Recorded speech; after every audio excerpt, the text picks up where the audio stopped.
And once again, I'd like to thank you for being here and look forward to seeing you Saturday night. And now I'd like to introduce Dana White.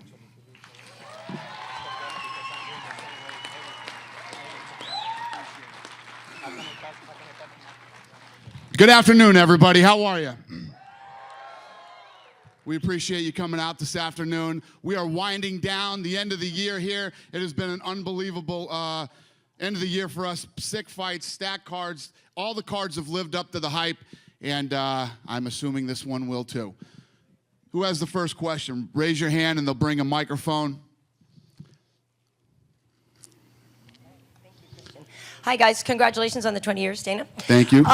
Chill, you know, a lot of people assume that you haven't been training for this fight as hard as you usually are, but I know for a fact that you're a guy that finds a workout whenever and wherever you can. But could you just talk to that a little bit and let us know if there's been any pleasant surprises you found training with people on the road, or any sort of, you know, just new things that you learned not having the usual camp?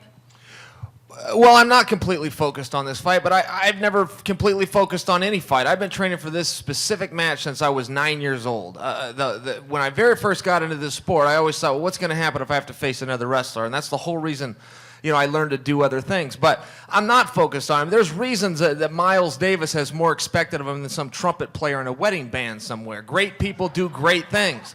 I'm going to be busy on Saturday night. If I have it my way, I'll commentate the undercard. I might even send some text messages in between rounds. Awesome. Thank you. If I could ask you, Rashad, before you fought Little Nog, you talked about having some time off and you found a renewed interest for the sport, and then when you fought him, you admit that you didn't fight to your best. I'm curious now if, you know, the Black Zillions are doing better, Vitor has found a new sort of love for the game, if that's kind of rubbed off on you at all, or, you know, if you yourself are feeling more invigorated once again.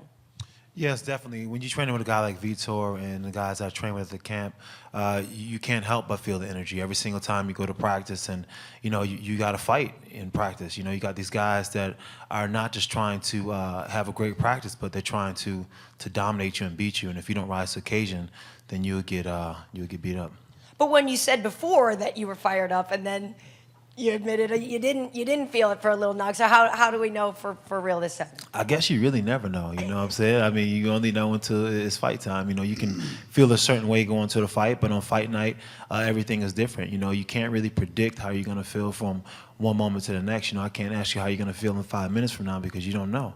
You know, you just got to go with the moment. You got to go with how you feel. And as of right now, I feel great, and hopefully it'll carry over until Saturday.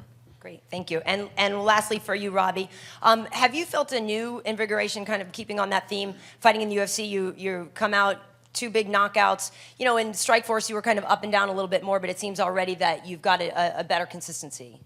Yeah, American Top Team's getting me ready, but just fighting in the UFC and being excited to come and work and wake up every day excited that I have a fight in 10 weeks or whatever. And I'm just excited to be here. Okay, thank you. Hey guys, Ron Kruk with Inside MMA. Dana, for those of us who have covered this sport for a long time, this is a very exciting time for us too, seeing the 20th year anniversary. For you, I know Vegas and the MGM are really the home of the UFC, but was there any thoughts about possibly, you know, going back to Denver where it all began, or maybe even doing a stadium show like you did in Toronto for this event? No. Very good.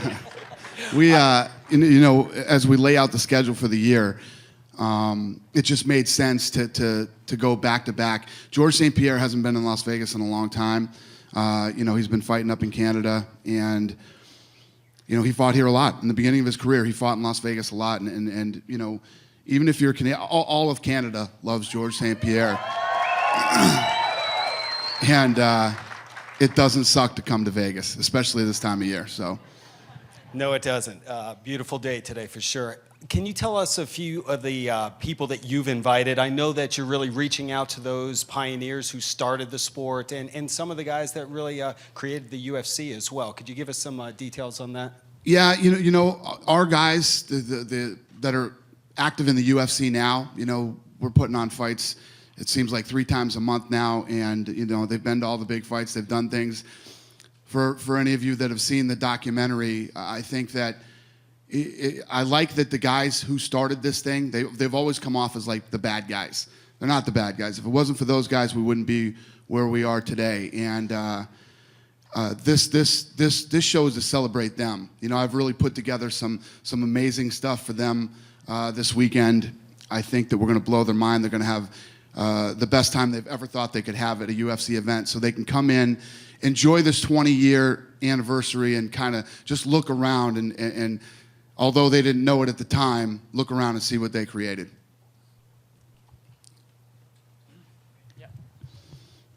Question for Dana. Ben Baudouin from RDS in Montreal. Dana, George took part in some of the biggest events in recent history of the UFC, UFC 100, UFC 129 in Toronto. Is there a reason why you chose him to headline this card for this 20th anniversary? Yeah, well, first of all, he fell on this date. It worked out that way. But there's no doubt about it. I've said it forever. He's the pay-per-view king. Nobody sells more pay-per-views than George St. Pierre does. So we just got lucky that he landed on the 20-year anniversary. Is he kind of a symbol of what you try to achieve as an organization, like to be mainstream? He's pretty mainstream as a fighter. Is he symbolizing the old UFC that you're trying to become? You know, I don't know. I mean, there's been an evolution in the UFC, you know, not only since the early days, but since we bought it. You know, the only thing that I can say about George St. Pierre, and I say it about him all the time, you couldn't ask for a more perfect champion. You couldn't ask for a guy who works harder. You couldn't ask for a guy who represents the brand better, who represents the belt better, who represents his country better. He's an absolute professional and perfectionist at everything he does, and it's been an honor and a pleasure working with him throughout the years. And I, you know, with all the stuff that's been being said this week, I hope we're going to continue to work with him for many years to come. Speaking of that, do you fear he's going to retire in the cage this He's Saturday? not retiring. That's bullshit. Question in French for George. Georges, hier, dans son scrum, Johnny Hendricks a accusé, entre guillemets, de dopage. Il a dit, si vous le regardez, il est beaucoup plus petit qu'il était avant. Donc, il a fait référence au fait que tu aurais peut-être arrêté de prendre des stéroïdes en prévision de ce combat-là. Qu'est-ce que tu as à répondre à ça? Est-ce que tu es plus petit que tu étais? Non, je suis le même poids que j'étais. Et puis, ben en fait, je peux le conseiller. J'ai une application, puis j'ai aussi, tu sais, à temps partiel, je suis un petit peu comme un fitness guru des fois. J'ai TouchFit, c'est une application sur le iPhone, puis on peut aller voir aussi RushFit. Ça peut l'aider peut-être à garder la forme tout le long de l'année. Ça pourrait être bon. Merci, Georges. We missed that one. I was off my game and didn't get the translator for that one. Chael was sleeping, or he would have translated it for us. Richard Hunter, CBS Radio. Question for George St. Pierre. George, between takedown defense and striking defense, you're the most accomplished defensive fighter in welterweight history. Do you think with all the talk of Johnny Hendricks' offensive attack that that's an element of your skill set that's being overlooked in this fight? I'm sorry, where are you? Here. Right here. Oh, okay. Sorry. I like to look at someone when I speak. No, he's the #1 contender for a reason. He poses a big threat to me, and I'm in the best shape of my life. And I, like you say in English, I left no stone unturned, and I'm physically, mentally on top that better than I ever been. So by doing this, and my confidence is very high, and even though he's posing a lot of threat, I'm confident I'm going to win the fight. Question for Chael Sonnen. Chael, you're in the unusual position of knowing who your next couple of opponents are going to be. Some fighters would find that a distraction, but you're the master of promotion. Do you find it handy that you can multitask and promote a couple of fights at the same time?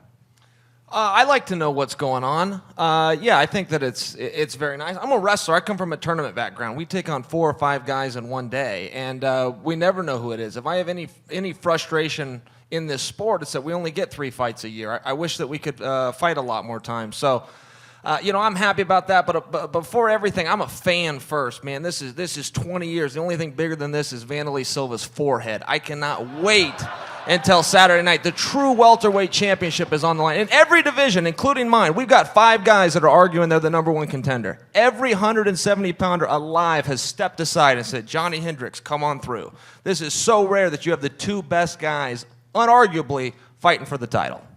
And lastly, for Robbie Lawler, Rory McDonald said in his last fight he thought that Jake Ellenberger was hesitant to engage, and that's what made it kind of a lackluster fight. Do you see any scenario Saturday night in which you fight that cautiously? No, I don't really fight that way. I'm coming to fight. I'm sure Rory's coming to fight, and we're going to meet in the center of the octagon, and we're going to get it on, plain and simple. Dana, to your right. I know you guys are going to start working on your next 5-year plan pretty soon, which will take you to the 25th anniversary, which is arguably a lot bigger than the 20th. Can you kind of tease some things about what you guys might have planned over the next 5 years and what you might do for the 25-year anniversary?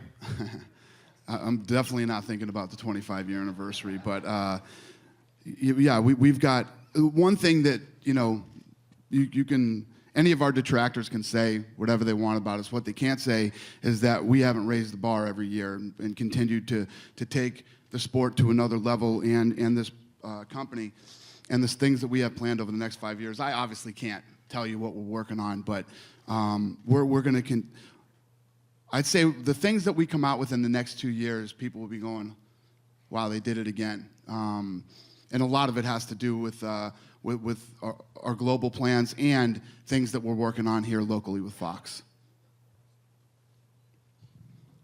Hello, my first question is for you, Dana. How pivotal do you see the welterweight battle between Robbie Lawler and Rory McDonald? I love this fight. I love this fight because these guys are both, in that position right now. And, I know that Rory took a lot of heat for his last fight with Ellenberger. This is the perfect fight for both of these guys. Like Robbie Lawler just said, which I agree 100%, Robbie Lawler doesn't fight that way. He's going to come after Rory, and both guys are going to perform, and I predict that being one of the best fights of the night. It's tough, when you talk about what fight of the night could be, we do it every time we have a fight. It's tough. I mean, just look at the dais here, of the fights that are happening, and there's so many more on the card. So I expect a great night, but I expect that to be an unbelievable fight, which is the perfect timing for both of these guys, no matter who wins. This is a big fight for both of these fighters. My next question is for Johnny. You did a lot of work at OSU ahead of this fight, your alma mater. I'm just curious to know, how much do you think that'll play a factor in getting George St. Pierre to the ground? Who said I want to take him to the ground? You might want to. There you go. I want to keep it on the feet, That's my strongest thing is, I want to keep the fans happy, knock him out. That's my only goal. If I have to use my wrestling, it's going to keep it on the feet. Or if I have to win the round and steal the round, I can use it. I've proven that I can use my wrestling to take people down.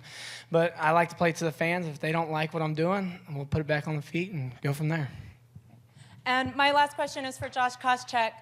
Being that you were a part of the very first season of The Ultimate Fighter, now you're coming up on a moment here where it's your 23rd fight with the UFC. How important is it for you to make an impact in this fight, being the history that you have with the organization?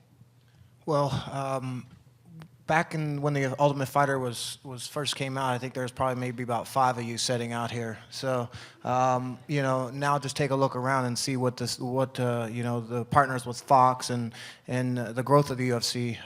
Back then, there was only maybe 6 to 12 pay-per-views a year, and then they started the Ultimate Fight Nights. But the sport has changed in the past 5 to 10 years. It's crazy to see. As you guys can all see now, it's this place. There was no fans coming to the press conferences, and the weigh-ins were pretty busy, but not like they are now. So it's just a tremendous growth of how this sport has changed. And for me, fighting my 23rd time, this is the biggest fight of my career. I thought that Ultimate Fighter might have been the biggest fights of my career, but no, this is 10 times bigger than that. So I know what's at stake here. I know that I've been around for a long time, and I've had some good days and some bad days in this game, and that's part of being a mixed martial artist. Thank you. That was Josh's one fan. Thank you for coming. We appreciate it. Don't lie, Dana. You're my number 2 fan. Thank you, Mrs. Koscheck.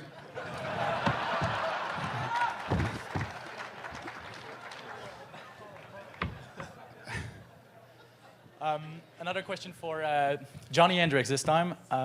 Johnny, we learned to know you when you were in Montreal the last 2 times. You're a very fun guy. But yesterday you had some pretty harsh comments against George St. Pierre.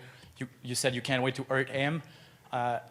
Is there, and when we saw you previous times, you were like a gentleman to him, very nice. So is there a particular event that changed the behavior ahead of this fight? No, I want to beat him, of course. You know, why am I taking this fight if I didn't want to beat him? You know, now it's competitor versus competitor.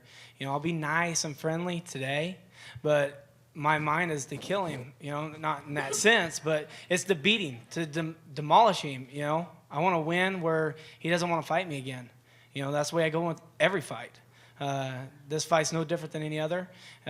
He's done a lot of things, but that doesn't matter. When he steps in the octagon with me, the past is the past. I plan on making a new future. But do you feel more anger toward George now than you had last summer? No, man. I like the guy. You know, I like him. That's one thing that's nice about our sport. Yeah, you talk a little trash, but I like him. I respect him. He's done great things for the sport. I just think it's my turn. And Dana, this whole anti-doping kind of controversy, do you feel it helped hype the fight, or it? The what? What did you say? The kind of the doping controversy, the test that George takes, that Johnny doesn't take. Does it help to hype the fight or not? What did he say? Hey, WADA and VADA. The anti-doping Oh. thing. Hold on. Sorry. I said let's do WADA. WADA is way tougher than VADA, like we talked about yesterday. Yeah. The reason why I'm getting upset with you is we're at the 20th anniversary of the UFC. These guys up here, great fights, and you want to talk about a doping thing. Really? You know what I mean? Like, this is UFC. We get tested. We do all these things. I've never been busted by anything. I don't accuse GSP of anything. I just want us to put on the greatest fight that UFC's ever seen. That's it. So here's the thing. You know, when these type of things happen, and this isn't the first time it's happened. This has happened in the past with other fighters saying, you know, oh, let's both agree to do this and that. It never works. You're never going to have two guys who are competing against one another agree on the testing that they're going to do. That's why you have an athletic commission in place that comes in and regulates it and oversees it. You know, and when these kind of things happen and you start talking about, you know, two guys talking about testing and then they end up not doing it, then the whole thing becomes a talk about testing. And like he said, George St. Pierre has never tested positive for anything. Johnny Hendricks has never tested positive for anything. They've both never tested positive. You know, the thing has gotten legs that it shouldn't have had because of, you know, how it started out and how these guys started debating it. That's why it drives me crazy. We're regulated by the government. The government will test both of these athletes when they fight on Saturday night. Thank you, and sorry for my English. It's all good. Hey, Josh, question for you. And following up on your answer where you said things have changed, you know, since you came into the UFC, obviously the things that Dana calls the bells and whistles and the press conferences and all that have changed. But what about with more at stake for you guys as athletes? Has that changed the fights in any way? I think it has. You know, I mean, if you look at the last couple cards, you know, for example, Diego Sanchez and Gilbert Melendez card, I think if, there's a good chance that Diego could have been jobless after that if he didn't put on such a great fight, you know. So, it's same with me, you know. My butt's on the line, you know, when it comes Saturday night, you know. I mean, my last performance wasn't great, and, you know, the one before that was, you know, okay. But, you know, we got to come out and win. In this sport right now, there's a lot of people that are waiting in the limbs to get into the UFC, and the UFC knows that there's a lot of guys, that they have on roster, and you know there's always a lot at stake, you know, when it comes, you know, financial and winning and losing fights. So, you know, for a fighter, you got to come out and you got to compete and you got to win. And Rashad, if I might. I don't mean to break up the text there. Right in front, directly in front of you. He's talking to his financial advisor right now. I was just curious, since you were on season 2, you were one of the pioneers of the Ultimate Fighter 2. Do you feel that same, the pressure that has changed, more is at stake as an athlete now than when you first began? And does that change the way you look about your training and your preparation and just your overall fight game? Yeah, I mean, in most part, because, since then, this has become more of a job for me.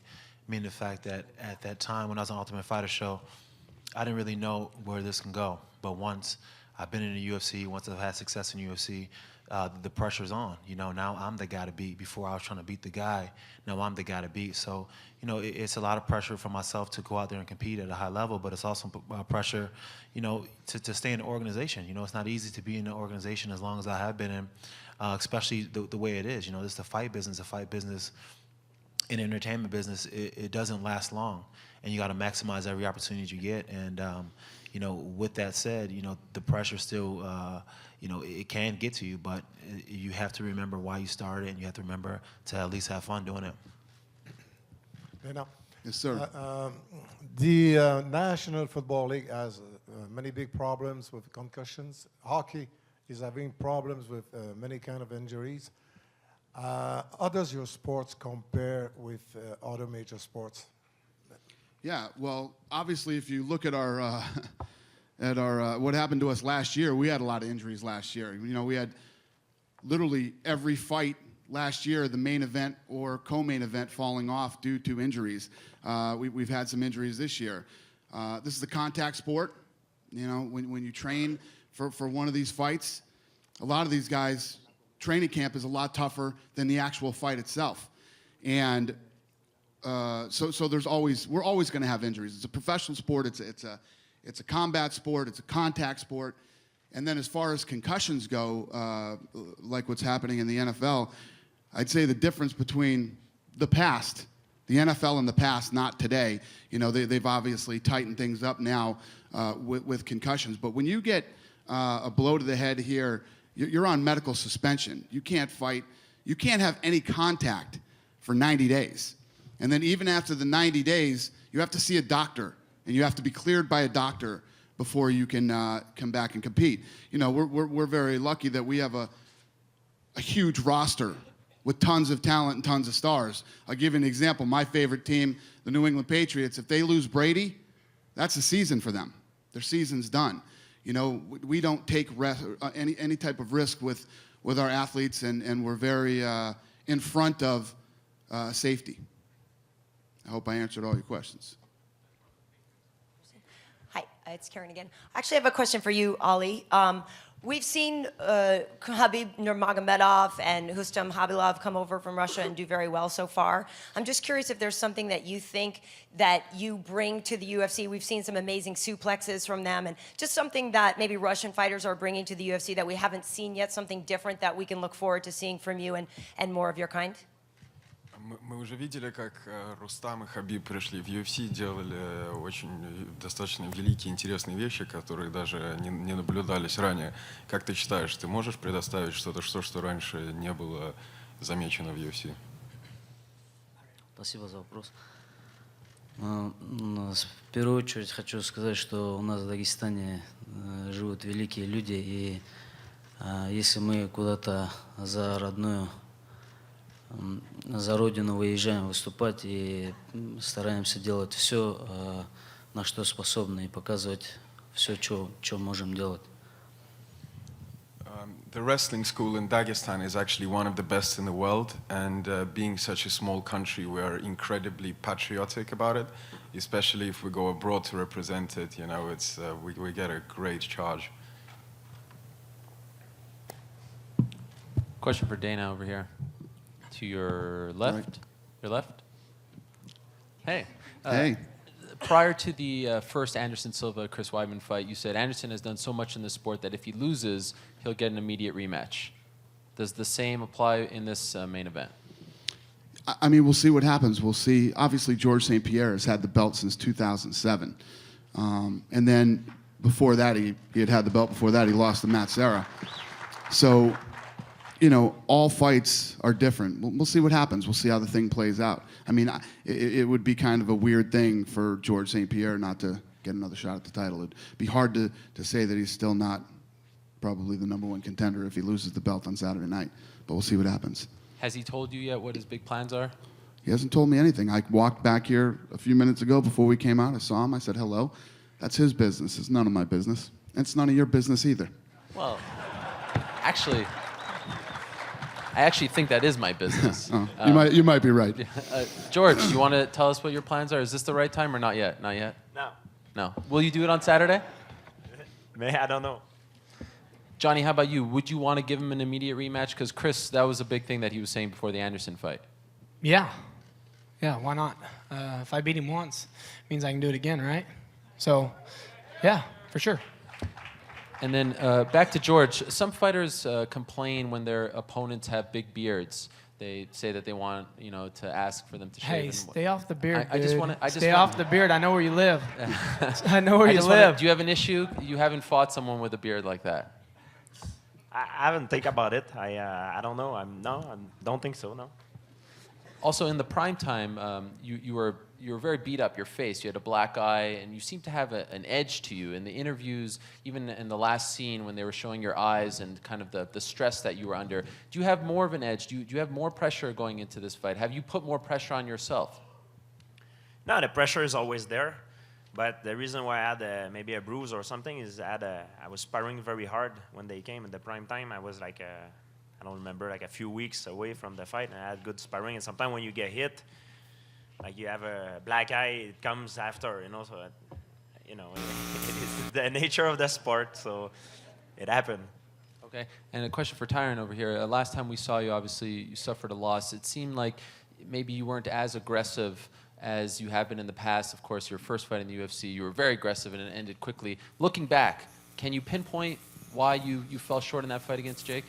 I think I just possess a lot of tools, a lot of gifts, and I have to use those gifts every time. And I think in that fight, he really didn't capitalize on anything, but I really didn't make him pay. I made him miss. I kicked him to the ground, spinning back fist him, but I really didn't pounce on him. I really didn't make him pay.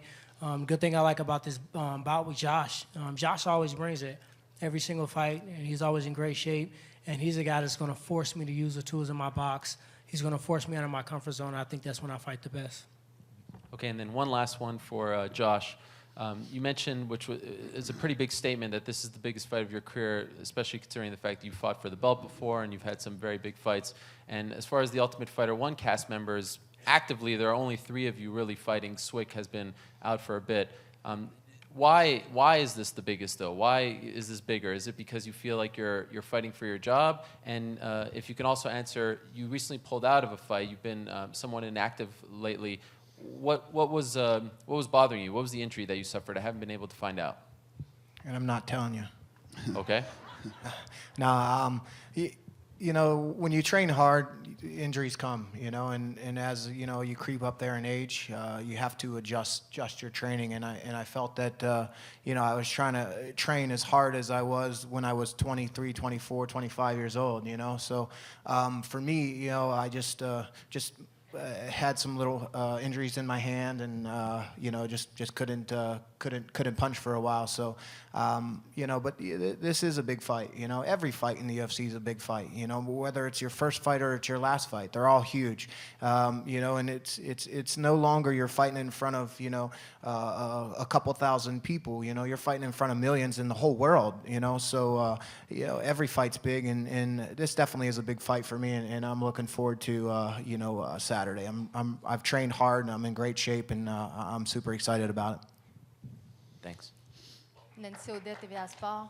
Question pour Georges Saint-Pierre. Georges, quand tu as décidé de payer une agence pour des contrôles antidopage, l'idée derrière ça semblait positive. As-tu l'impression maintenant qu'on tente un peu de tourner au ridicule ce que tu as tenté de faire? Et es-tu déçu de voir que tu ne sembles pas avoir le soutien de ton organisation dans cette tentative de rendre ton sport plus propre?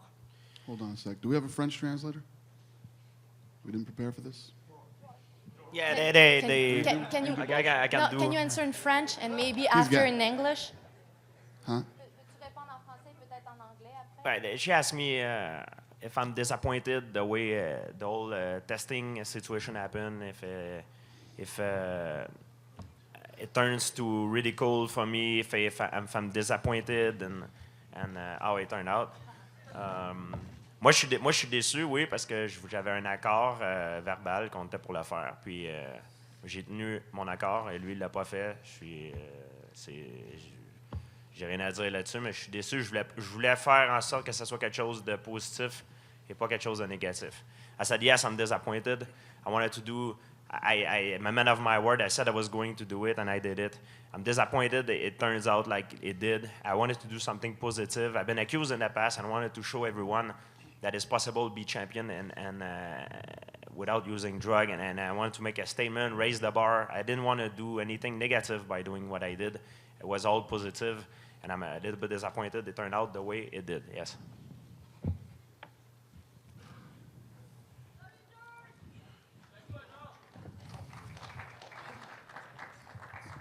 Nice. Thanks. Yep. Happy birthday, UFC. Happy 20th birthday. Question, first of all, for Rashad Evans. How difficult has it been, Rashad, switching from a man who's prepared to lick your boots on live television to facing a man who's going to be punching you in the face on Saturday night? You know, and obviously you have been friends. How difficult has it been mentally? You know, it's been a transition for me. You know, for the last 10 weeks, I've been kind of just putting him in that mental that compartment where I'm able to go and compete against them. But you know, Chael's a hard guy to have those feelings for. You know, usually when you have a fight coming up, you kind of get those ill intentions, even if you don't have a problem with the guy, but you kind of need it a little bit. But with Chael, it's just not like that. You know, for me, it's just more of just wanting to go out there and have a good fight, and want to go out there and prove to myself and prove to everybody else that I'm still the #1 contender at light heavyweight. And it gives you bragging rights on TV for a very long time. Yeah, I didn't want to say that, but yeah, that's exactly. That's the real reason. That's what we really fight for. Exactly. And on the main event, obviously, I just wanted to ask Josh. Obviously, you had a very interesting fight with George because he employed the jab to such great effect against you, and you know, statistically, has a 7-inch reach advantage over Johnny. That doesn't always mean everything in an MMA fight, but do you think, Josh, that his reach advantage will give George an advantage in this fight against Johnny? I've been saying, you know, in all the interviews with everybody that, you know, George St. Pierre comes into the fight, very good game plan, in shape, and he comes to fight. I believe that definitely George has a slight advantage on the feet with this fight because of the fact that he's fast and he has a good jab. You know, George is going to come in with his game plan, whatever it is, and he's going to stick to it. And, you know, I believe that George St. Pierre is probably going to win this fight.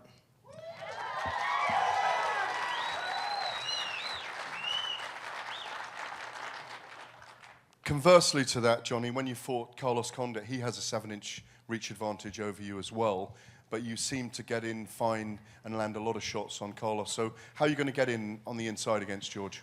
Same way that I did with Carlos. You know, throw heavy hands. You know, he's got to respect my power. If he doesn't, it's going to be a short night. And that's one thing that I'm going to use. And plus, I'm a wrestler. You know, I'm smaller than him. I'm shorter, but I'm bigger. You know what I mean? I'm going to step in the octagon around 200 pounds. He's not used to that. And, you know, I'm going to use my power and my speed. And plus, you know, you saw in the Collar's Con fight, too, that I can take people down just as easy as he can. And so we're going to see. You know, it's going to be a battle of wrestling. I know that. But I know I can use my hands to prevent that. Great main card here, UFC. Thank you very much, gentlemen.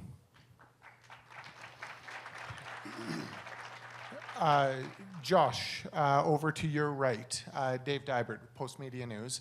Along the lines of the 20th anniversary, for all the talk of Stefan and Forrest and the impact that their finale fight has had on the company, your rivalry with Chris Lieben during that first season got a lot of people watching that ended up sticking around till the finale. What, looking back on it, made that such compelling TV with you and Bobby as well, the three of you? Well, that TV show was pretty crazy, that's for sure. There's probably a lot of stuff that they could probably go back and edit and put in there and make a whole new TV show. But when you're young, I guess you a little bit more crazy, and there was a lot of craziness in that house. So it made for good TV. But at the end of the day, if you look at the fighters that came out of there, there's a lot of good fighters. We took a lot of heat in the beginning. Oh, these guys aren't fighters; they're just reality TV guys. And then 2 years later, you see guys went fighting for the title, and Stephan Bonner or Forrest Griffin was a champion. Kenny Florian's fought for the title 2 or 3 times.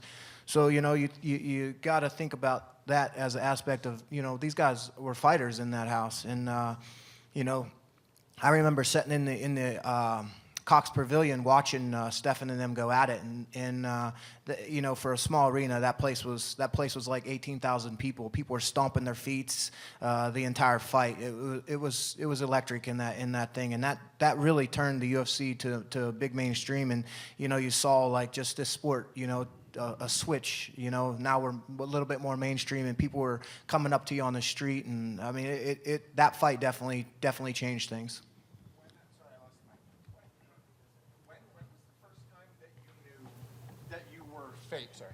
When did you know that you were famous? That you were no longer, Josh Koscheck? I'm not sort of that, famous. But that first moment where, someone where you might not have been recognized before, store or just walking along the street. You just got to understand the power of television, you know what I mean? That's what brings all you guys here. You guys all are here because the fighters and the UFCs, it's a media storm, I mean, there's so much media and there's so much TV, and the sport has grown huge in the past 10 years since the Ultimate Fighter won.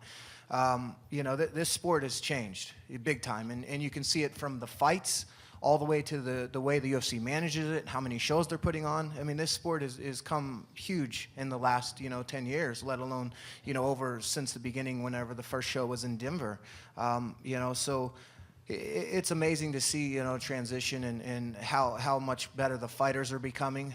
Years before, you saw back in the day, it was wrestler versus striker, or striker versus grappler, or now it's mixed martial artist versus mixed martial artist. I mean, look at this main event, for example. Johnny Hendricks isn't just a wrestler. He's had several knockouts. George St-Pierre isn't just a kickboxer. He can take guys down. So it's fighter versus fighter, mixed martial artist versus mixed martial artist, and that's the great thing about this sport. And just like you said, a lot of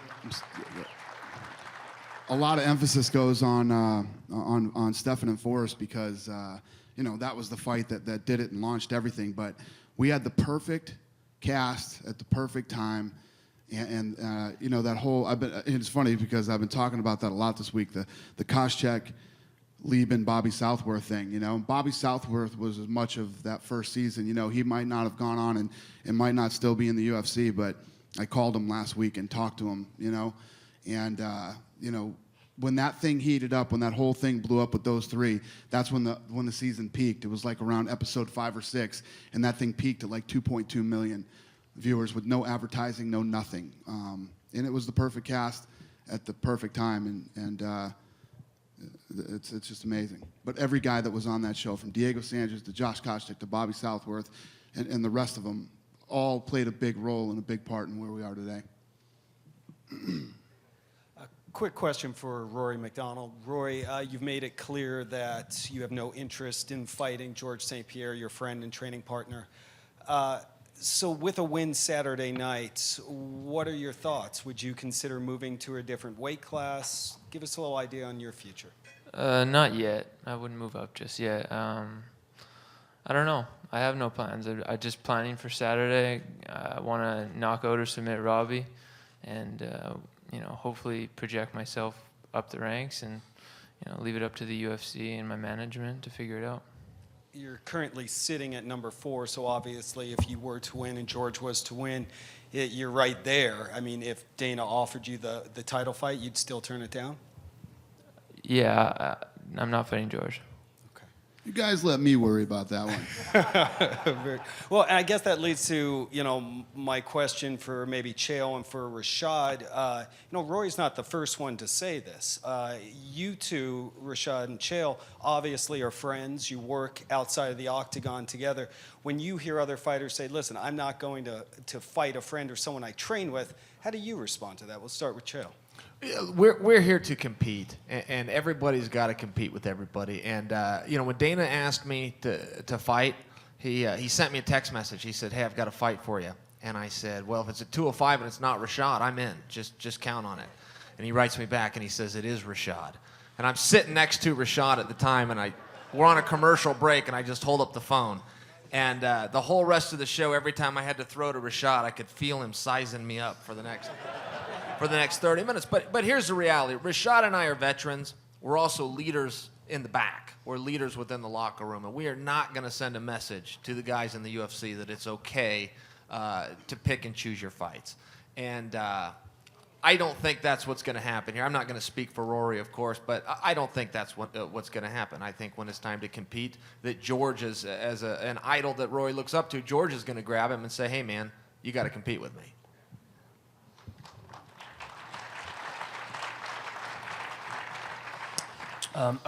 Dana, to your left. Oh, wait, he didn't answer yet. Me and Chael's situation was a bit different, being the fact that, we don't have a training history together. I can imagine for these guys having a training history together is 10 times hard. We're friends and stuff like that, but at the same time, had we spent the time training together, going through those rough training sessions and the time you spend with a training partner and everything that goes into it, the decision to fight each other would have been hard because it was hard already for us to make the decision, and we hadn't really had that time training together.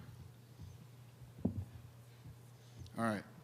Okay, so I'm going to ask you a question for George in English for the benefit of all the people here.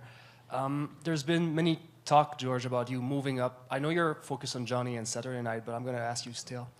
But what about moving down in weight and making lightweight? Well, it would be really hard to do.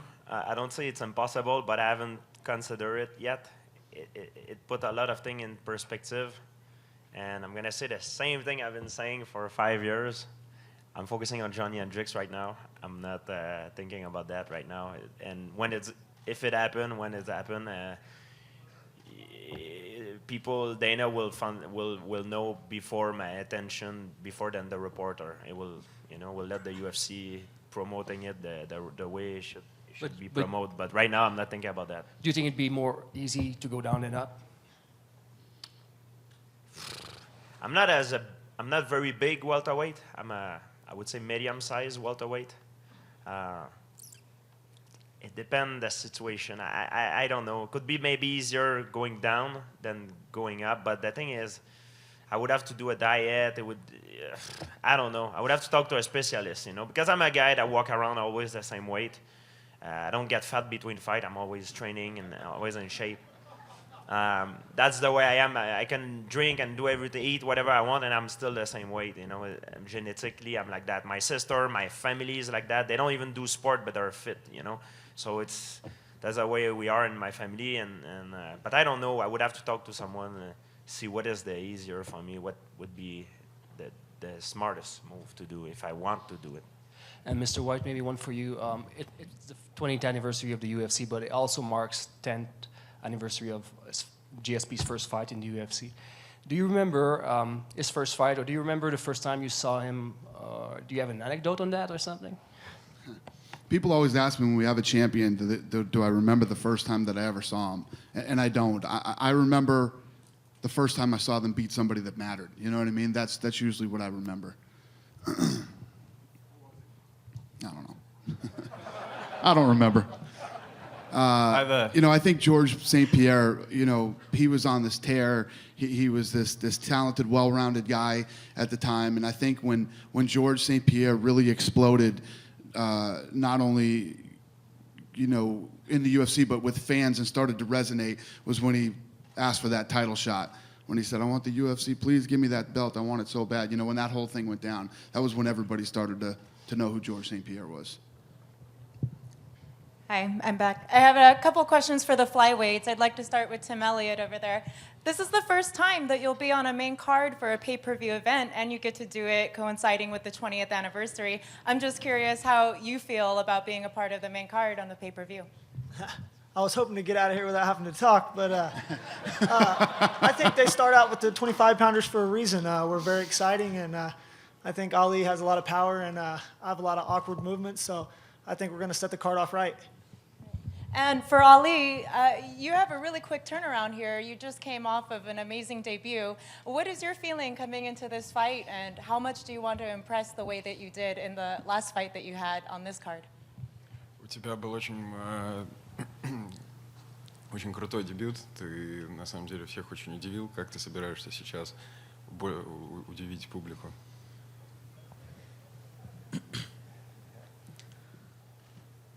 Я сейчас ничего не могу сказать. Все будет видно в субботу, 16 ноября.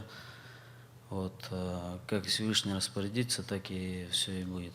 Так хочу пожелать удачи Тиму Эллиоту. He says he doesn't really want to predict what's going to happen because he really doesn't know. But it's God's will. He definitely wants to wish Tim Elliott a lot of luck because he thinks that he will totally need it. What are you, drunk? Just a last question for T. Wood here.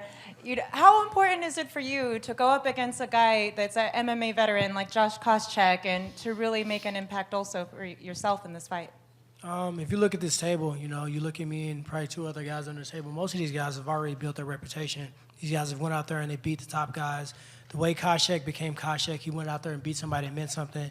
And for me, I'm looking to go out there and fight him. And, everybody's sitting here and saying, I want to fight this guy, I want to fight this. I'm just going to put it out there. I'm 31 years old. I'm not young in age. I'm young in the sport. I do want to fight for the title. I do want to fight for the belt. And this guy, my last opponent, the opponents before, these guys have all been in that picture. So I haven't asked for the easy fights. I haven't went out there and just wanted to fight these guys that are, not making noise. I've asked these guys to fight tough guys because I want to one day have that belt that George St. Pierre has in front of him, and Roy's like, I want to fight him, If he doesn't want to fight him, he needs to get out of the way. Guys like me will fight him. Guys like, Johnny will fight him. And I think that this is a sport where you're only as good as your last performance, and it's my job this Saturday to go out there, fight with everything I got against a very tough guy that's always brought it. And, I've watched this guy, on the Ultimate Fighter show, and I watched Rashad, and I watched Chael. All these guys have grown up. We've known each other in the wrestling community, but I'm the young one that's coming through, and it's my job to go out there and send a message. We're going to take one more question. One more question. Right here. Go ahead. Get him a mic. You got a mic? Relax, Crazy Pants. We'll get you a mic here. Hold on. Ariel, Mike Hogg, hand over your mic. I was going to ask the question, but I guess one more. Here. I'll be a team player. And Gareth, let's hear the great question. 2 mics. Last question goes to the man who fell asleep on the dais, Chael Sonnen. We're celebrating 20 years of the UFC this week. It's come an amazing way. It is now sport, and it is moving into the mainstream. If Dana, you'd like to answer this afterwards as well, I'm going to ask Chael this question. Sure, Chael will answer just fine. Exactly. Can this really become the biggest sport in the world? I hear that talk all the time, and statistics are a very interesting thing. I studied them in college, and they're very complicated. But I would tell you this. If you took the 2 greatest soccer teams in the world, and I don't know who they are, but if you took them and you put them in a venue in my hometown, nobody's coming to watch. If you took the 10 guys on this stage and our president to any venue in the world, whether it's China, our partners in Abu Dhabi, Mexico, where we're going next year, Singapore, where we'll be on January 3rd, Russia, which is being vetted right now, Germany, Ireland, the UK, which we just played, we could sell out any venue in the world with the talent that you're looking at right now. So when I hear that the UFC isn't the biggest sport in the world, I think it's very controversial on what statistics you're looking at. Pow! Thank you all very much for coming today. We appreciate it. We'll see you at the weigh-ins on Friday.